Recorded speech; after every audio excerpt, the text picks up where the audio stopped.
Hey everybody, welcome back to Modern Battlefield Uncovered. I'm just doing this video impromptu. I just started filming, just started this channel, and I was about to leave. I'm out at my little place in the woods, and something told me, you can't leave yet, you're not done filming.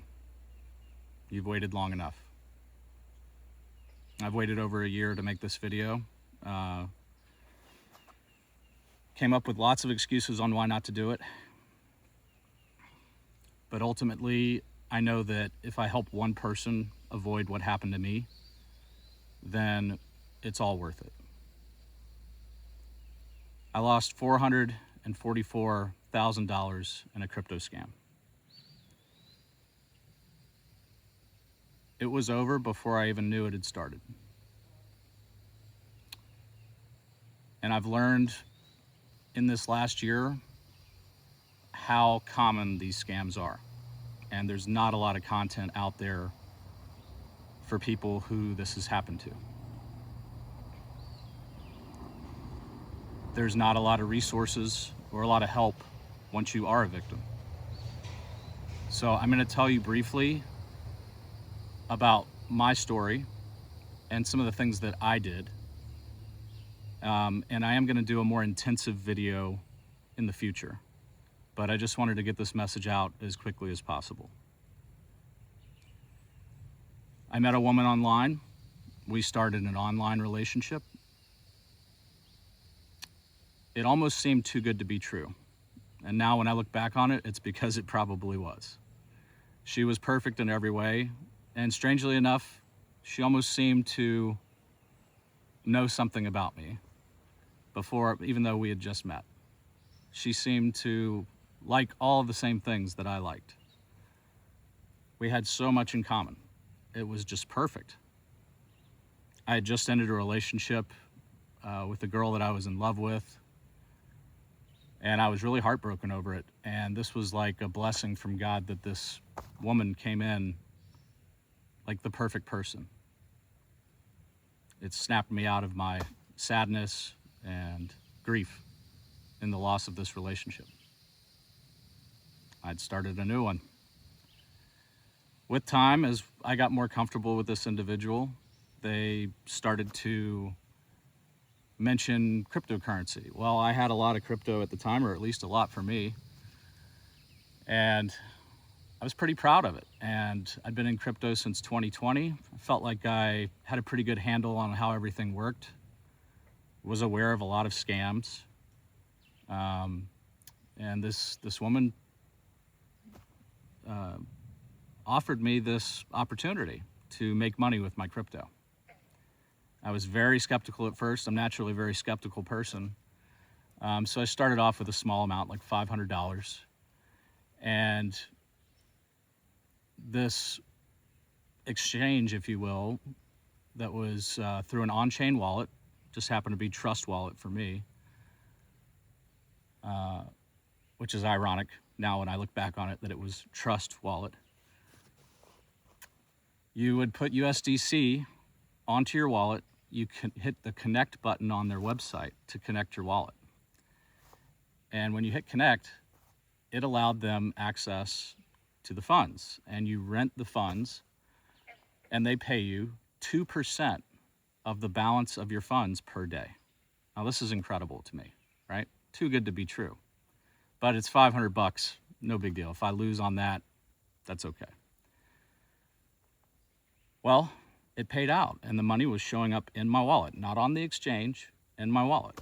So then I thought, okay, well maybe the trick is that I can't take the funds off the Trust Wallet. So I withdrew all of the funds, and it worked. And I thought, wow, this is really real. Meanwhile, I'm continuing this relationship with this woman online. And so then I decided, okay, I'll put in 10 grand. So put in 10 grand. Now I'm making, what is that, $200 a day? It's incredible. Like I keep doing this, I might not have to go to work, because then it was also compounding, and it was paying 2% on top of the 2% that was paid in the day prior. So I started doing the math, all this, and I think, wow, I'm going to be really wealthy really quick. I can do a lot of things with my life now. I don't have to grind at work so much. But there's still a part of me that doesn't quite trust it. Well, the next thing that happened is I got a message from the customer service on this after a couple of days. And they were going to do airdrops. And if you reached a certain threshold in your account, they would airdrop in a certain amount of ETH, which you could then convert to USDC and build your account balance that would continue to pay 2% per day. These rewards were hefty. I found that once I put, I believe it was 250,000 in, the airdrop reward would be like $80,000. My initial thought was, I'll put the 250 in, get the 80 grand, take the 250 back out, and let the 80 grand ride. Like, playing with the house's money. Seemed really safe, right? Well, the girl I was talking to online, she said, hey, if we get to 500 grand, we can get 125,000. I said, interesting. All right. Well, the only problem is I don't have 500,000. I have 250. She said, don't worry, I'll send you 250 and we can split the rewards. Well, this exchange had a white paper and it said, that's not something you want to do. That's against the rules. There can be severe consequences. I mentioned this to her. She said, oh, don't worry about it. It's my uncle's exchange. It's his business. I know it's fine. No problem. Well, she sends me a snapshot of the 250 transaction. I go on to the exchange. Sure enough, it's there. I have over $500,000 in my trust wallet. This is pretty exciting. And now I trust this girl a lot. She just sent $250,000 to some random guy online that she's been talking to for a little over a week. Well, I go on to the exchange, customer service, to claim my airdrop. Boom. There's been a violation. We're seizing all the assets. Crap. Meanwhile, I'm talking to her back and forth. I'm locked out of my wallet. Complete chaos. Crisis mode. Finally, I get a hold of them via their online platform. All texting, no phone calls. There's no number to call. There's no customer service number. That should have been red flag number one. I have to pay a fine, 20%. Okay. So I liquidated some crypto I had, paid $108,000. Then they came back. Thanks for paying the fine. Now we need another $65,000, but don't worry, this will be the last payment and your funds will be returned within 24 hours. All right, you got me. So I gave him the $65,000. 2 days goes by, no funds have been returned. I write them, hey, I haven't received my funds. Still believing that this business is completely legitimate. Keeping in mind, before this arbitrage violation happened, where I received funds from another member, I could have withdrawn all of the money, including all of the profits paid. But see, that was part of the scam. It gave me a false sense of security. They were counting on people being profit-driven in the belief that this was a legitimate money-making opportunity. Now, is what we did unethical? Yes. But that was in hindsight, because at the time I got reassurance that it was completely fine and within the rules because it was her uncle's business. Okay. Well, shame on me for that. Shame on me for getting involved in any of this. But here I am now. Finally, I get back to the customer service. They say, hey, we were about to send your funds to your Coinbase account, but the Swiss tax authority is claiming that they need 144,000 USDC to pay for taxes. Problem is, they've got all my money now. I don't have 144 grand just sitting around. I had already taken money out of my 401k to be able to pay the initial $108,000 fee. And I had sold all my remaining crypto for the $65,000 channel margin fee. And now I owe $144,000. But guess what? They said, don't worry, this will be the last payment. Well, needless to say, being completely handcuffed and pleading and begging with them as much as I could, there was no budging on this. And they're like, well, your money's going to stay locked up until you can get the funds. And that's where they sit.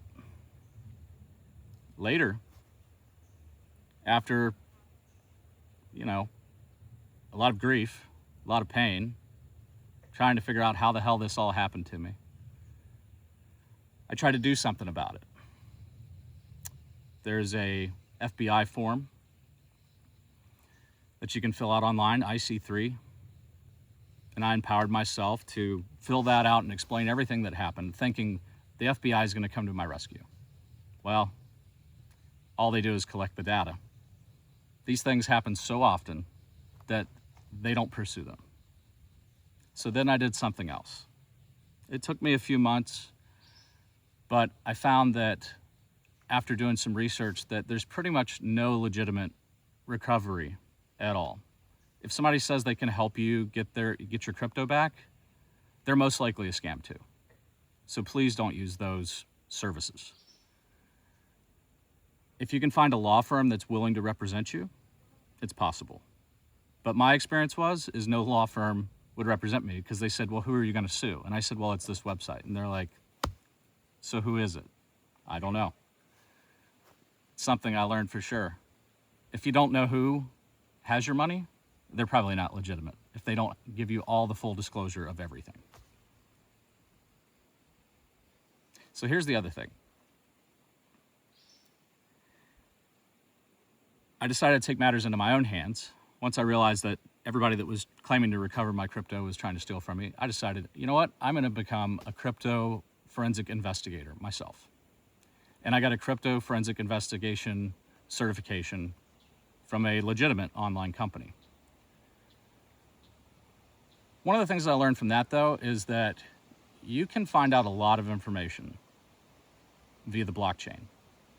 But what you can't find out, you can see where the money went, but you can't see who it went to, because that requires a court-ordered warrant for the exchanges that receive the funds. So basically, you're handcuffed. Pun intended. If law enforcement is not willing to help you, there's no help coming. Your funds are gone. So the best thing is prevention. Don't get yourself involved in this. I look forward to doing a larger, more expansive video on this with more detail and more of the lessons that I've learned. And I'm also planning on doing a interview with a crypto tax attorney that can give you advice on how to deal with the tax situations created by selling your crypto assets if you're involved with a USDC or USDT scam in this manner. Because the government doesn't care that you lost your money, but they do care that you sold assets to get cash to lose them in a scam. There is opportunities to write off your crypto losses on taxes, and I'm going to go into that more in another video. I hope you learned something today, and please have a plan and don't get scammed.